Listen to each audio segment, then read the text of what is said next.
Okay, so here's the thing we're not considering. Okay. We're always like, Selena can't be the best assassin. What if all the other assassins legitimately suck? Alrighty. We're on chapter 6. The person outside the library probably had nothing to do with the king. So, the person... Person, thing, it... What's the difference when you're Selena? The 1,200 rats. Selena told herself as she walked, still not sprinting, down the hall to her room. I thought she already got to her room last night. Or was she just walking? Plans, the cursed word again, plan? She walked quickly back to her rooms. You're right, she got back to her room. Did it say to or toward? Back to her rooms with as much dignity as she could muster. She kept telling herself she'd imagined it. She couldn't stop hearing the cursed word again and again. Plans. So 2 whole rooms, I guess that means you don't... Doesn't necessarily mean she gets to her room, but she's walking 2 whole rooms. Point being, this opening paragraph is just a repeat of the closing paragraph of the other chapter. This is true. Not great. There were plenty of strange people in a castle this large, and even though she rarely saw another soul in the library, that's unfortunate, perhaps some people just, wished to go to the library alone, and unidentified. In a court where reading was so out of fashion... To be fair, there were plenty of periods, and I think, Europe, where, like, the nobility, reading was more of, like, a woman thing. Mm-hmm. Like, guys didn't have to read as much. Men are already smart enough without reading. Exactly. Anyways, I don't know much about that, though. Don't take my word on it. Where reading was so out of fashion, perhaps it was merely some courtier trying to hide a passionate love of books from his or her sneering friends, or a passionate love affair with a librarian. Yeah, that's what I'm into. Some animalistic, eerie encounter. Some animalistic courtesan. Okay, that sentence doesn't really make sense from the past paragraph. Yeah, did it say not some animalistic encounter? No, it just says some animalistic... So, end of the paragraph with the hide a passionate love for books from sneering friends. New paragraph. Some animalistic, eerie courtier. Oh, courtier, not encounter. Courtier. Oh. Okay, that makes a bit more sense. Who had caused her amulet to glow. Selena entered her bedroom just as the lunar eclipse was beginning. Is the lunar eclipse going on? Tonight, first we know about it. They're just randomly throwing that out. Someone could have mentioned it a chapter or two before. Lunar eclipse was beginning and groaned. Of course there's an eclipse, she grumbled, turning from the balcony door and approaching the tapestry along the wall. Like, that just randomly happens. Like, people wouldn't be, knowing about it for a while. Especially, like, in the palace. So, they gotta have people watching the stars. Always. Tracking these things. Unless the king has a job opening. Yo, I would love to work for him. Best job in all of Ireland. Definitely. Yeah. And even though she didn't want to, even though she'd hoped to never see Elena again, she needed answers. I have a hair in my eye. Oh, no. Hopefully an eyelash. Maybe the dead queen would laugh at her and tell her it was nothing. Gods above, she hoped Elena would say that, because if she didn't... Selena shook her head and glanced at Fleetfoot. Fleetfoot, yep, still there in the room. Care to join me? The dog, as if sensing what she was about to do, made a good show of turning circles on the bed and curling up with a huff. I thought so. Because the dog never goes anywhere with you, except out to play fetch, apparently, in one chapter. In a matter of moments, Selena shoved the large closet of drawers from its spot in front of the tapestry that hid the secret door. Who would put a closet of drawers, chest of drawers, in front of a beautiful tapestry? Like, what a waste. Someone who hates tapestry. Yeah, someone like that. I think it was Selena who probably did that. Probably. And she did it well.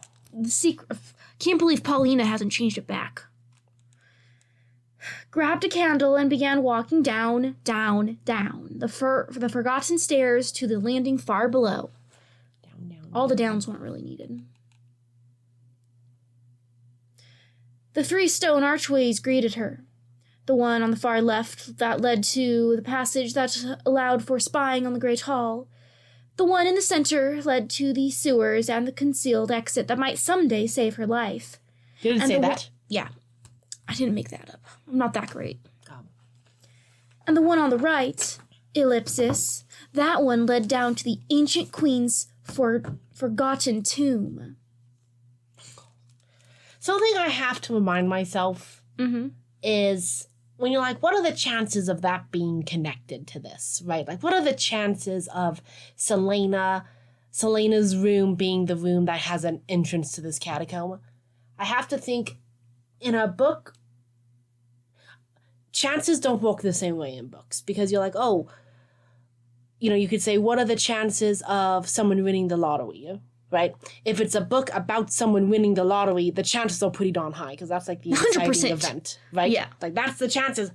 This is a book about that person. This book only exists in the world in which this person wins the lottery. Yeah. So I don't know if that thought process, like the inciting event thought process, walks with an event later on in the book, like the room connection. Because I guess you could say, what are the chances that an assassin was caught and survived in Indoville? Well, this, book 1 is about an assassin who survived in Indoville for like a year and a half. Basically, I'm just saying some of the conveniences for Selena are a bit like, what are the chances of that actually happening? And I don't know how much can be justified by just saying, well, book chances work differently. Yeah, and like highly improbable events happening can like really break the suspension of disbelief. Yeah. It just becomes ridiculous. You're so right.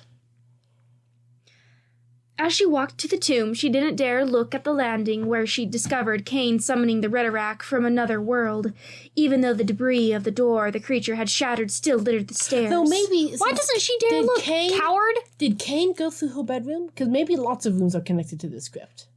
He didn't go through her bedroom as far as we know, so it could be other rooms. So maybe it's not just Why hasn't she explored that? That seemed like it'd be a good thing to know. Coward. Maybe he did get in through her room, though. Well, I guess you can get up through the sewers, because one way leads to the sewers, so if you can get into the sewers, you can get in there and come up here. Oh, okay. But yeah, there could be other rooms connected. There were gouges in the stone wall where the Redorak had come crashing through, chasing her down to the tomb, until she just barely reached Damaris, the sword of the long-dead King Gavin, in time to slay the monster. Selena glanced at her hand, where a ring of white scars punctured her palm and encircled her thumb. If Nehemia hadn't found her that night, the poison from the Redorak's bite would have killed her. So it's encircling her thumb? Like that, I Okay, guess. like that. I was imagining it like just like... Oh, around the thumb the like this. first knuckle, and I was like, that was a tiny mouth. That's a tiny mouth. But still, it must have just... Because I thought the Redorak was pretty big. So it must have just barely gotten home. Oh, it's human-sized? Mm-hmm. Oh, okay. So, yeah.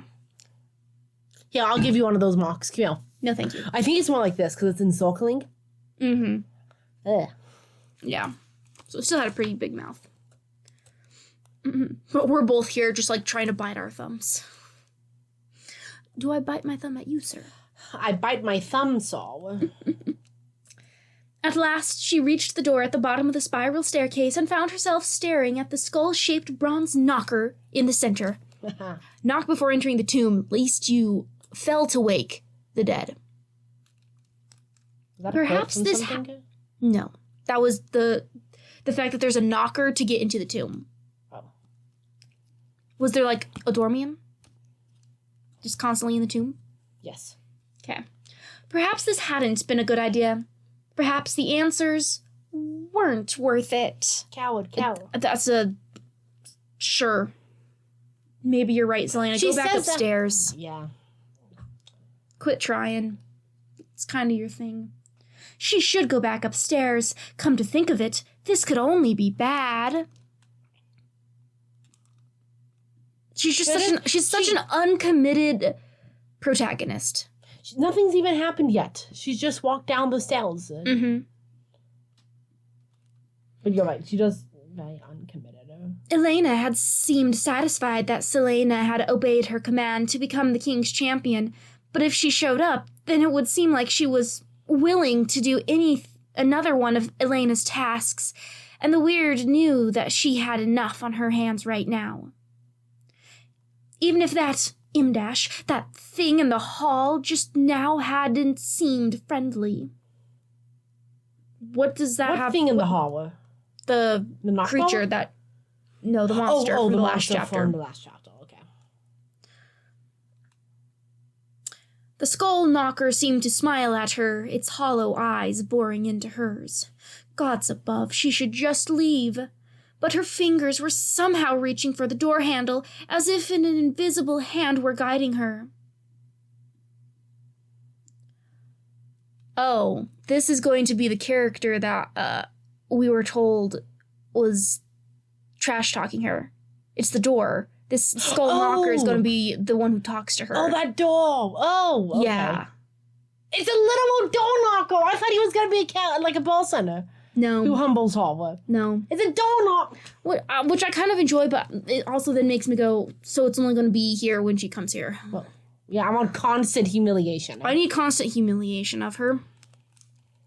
Unless it's a floating door knocker. It just shows up on any door she walks by. Just follows her. That would be pretty great. It follows. Aren't you going to knock? Selena leapt back, a dagger already in her hand and angled to spill blood as she pressed herself into the wall. Angled to spill blood, what, her own? It was impossible, M-dash. She had to have imagined it. The skull knocker had spoken. Its mouth had moved up and down. If only I could sound like Marley. Yes. Humanity was my business. Yeah. Yes, this was certainly, absolutely, undeniably impossible. Far more unlikely and incomprehensible than anything Elena had ever said or done. Really? Really? She, led an army in, a ghost dimension to, fight off the demons attacking you also in a ghost dimension. Is this less probable than that? She's just a hater. What can I say? Yeah, is it less probable than summoning a literal demon to come and eat people? I am a demon from the Bible. I am the literal demon from the Bible. I am the Anyways, devil I'm just saying, this is not the most improbable thing. Staring at her with gleaming metal eyes, the bronze skull clicked its tongue. It had a tongue. Apparently it's not a skull anymore. Just saying. It's not a well-made skull. Maybe she'd slipped on the stairs and smacked her head into the stones. That would make more sense than this. An endless, filthy stream of curses began flowing through her head, each more vulgar than the next, as she gaped at the door. So why don't we get the profanity in her narration here instead of that one damn earlier?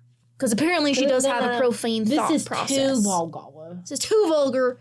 Far too vulgar. This is Has-Been Hotel vulgar. Hell of a box. Oh, don't be so pathetic. The skull huffed, its eyes narrowing. I'm attached to this door. I cannot harm you. That's what it wants you to think. Oh my gosh. Alice in Wonderland through the looking glass. Except it's through the tapestry. Wasn't that the image from Alice in Wonderland that was shared with us? Yeah, I think so. And I was like, I didn't recognize it. Solely miseducated. What can I say? But you're... M-dash. She swallowed hard. M-dash. Magic. The use of M-dashes there was appropriate. You can use M-dashes to interrupt a spoken sentence that would not normally have a comma in that spot to add some narration. Isn't that what happens most of the time with the M-dashes when she's... Well, no, specifically how it's here, we're interrupting a sentence. Oh. I'm not bothered by that. That's what you should do. Yeah, that's right. That shouldn't have been commas. And that's right. The M-dashes in other spots have been in the narration, not speaking a piece of narration speaking. Mm-hmm. Yeah, okay. Yeah. It was impossible, M dash. It should be impossible. Magic was gone. She has seen so much proof that magic isn't gone. Vanished from the land 10 years ago. Also 10 years? 10 years isn't even enough to really know it's gone. Just say it, unless that's when it was announced being gone. So it's been like 90 years. I doubt that happened. I think this king installed this policy. Yeah, before it had even been outlawed by the king. So it disappeared before the king outlawed it. Oh, that's right. He came into power and then it vanished. Right. Magic, the number one hate all. Yeah. Everything in this world is magic. Thank you ever so kindly for stating the obvious. She calmed her reeling mind long enough to say, but magic doesn't work anymore. New magic doesn't, but the king cannot erase old spells made with old power, M dash, like the weird marks. Those ancient spells still hold, especially ones that imbue life. You kind of slayed for that one. Yeah, it did. It's alive. You're, ellipsis, alive? The knocker chuckled. Alive? I'm made of bronze. I do not breathe, nor do I eat or drink. So, no, I am not alive, nor am I dead. For that matter, I simply exist. So apparently the weird marks that imbue life were not in reference to the door knocker. Supposedly. It just exists. It's not alive. Because another unreliable speaker. She stared at the small knocker. It was no larger than her fist. You should apologize, it said. You have no idea how loud and tiresome you've been these past few months with all your running down here and slaying foul beasts. I kept quiet until I thought you'd witnessed enough strange things that you could accept my existence, but apparently I am to be disappointed. Hands trembling, she sheathed her dagger and set down her candle. I am so glad you finally found me worthy of speaking to. The bronze skull closed its eyes. The skull had eyelids. How had she not noticed it before? Why should I speak to someone who doesn't have the courtesy to greet me, or even to knock? Fair point. Fair that's point. So true. Use the door knocker. She snubbed him from the. She snubbed it from the beginning. Yeah, snubbed it. Selena took a calming breath and looked at the door.